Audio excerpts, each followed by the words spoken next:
I'm finally able to talk about a paper that's just been published with the catchy title of Automated Echocardiographic Left Ventricular Dimension Assessment in Dogs Using Artificial Intelligence. At first glance, that might not seem particularly relevant to the struggles we all face in echocardiography right now. Briefly, what we did in this study was we trained a neural network to measure the septum, the free wall and the left ventricular internal diameter from the right parasternal long axis view in dogs. We then validated it by getting 13 experts to measure a fresh set of images, and we judged how closely the AI could fit the expert consensus. However, one of the things I found most exciting about this study, and you would miss this if you only looked at the title and the abstract, was that range of human expert opinion. Now, there's no questioning the experience of the 13 experts who made up that expert panel. If you just glance at the names on the paper, you'll recognise so many of them, big names in veterinary cardiology. So there's no way that you would ever say that one of those individuals' measurements were wrong. Also, they're bound to have really high reproducibility within their own institutions, within their own group of colleagues. But when we look at veterinary echocardiography as a whole, that spectrum of opinion across the field, it's really, really interesting to know that we're not actually all doing things the same way. This is so important for learners of echocardiography to understand, and I think it's really consoling as well. It's so challenging to get on-axis images with all the landmarks you need every single time. It also takes a lot of practice to pick the right frame for measurement.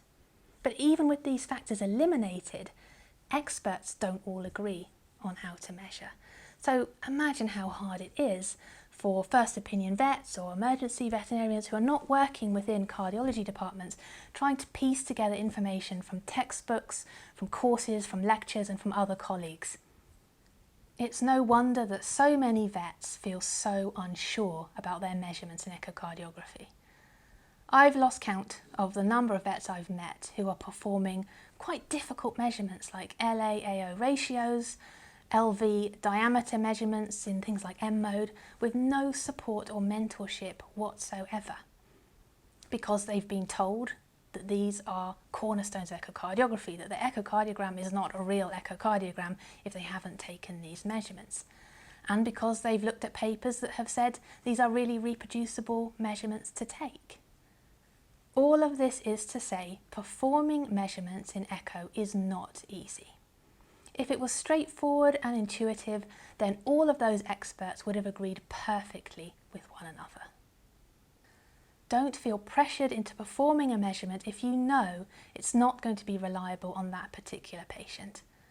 A far more valuable skill to learn is to confidently interpret your echocardiogram, and then you can make a decision as to whether or not that measurement fits with your clinical picture.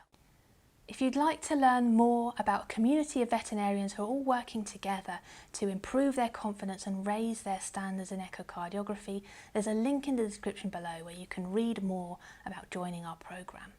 You can also book a call to talk to one of us to tell us where you're at with echocardiography right now and see whether you would be a good fit.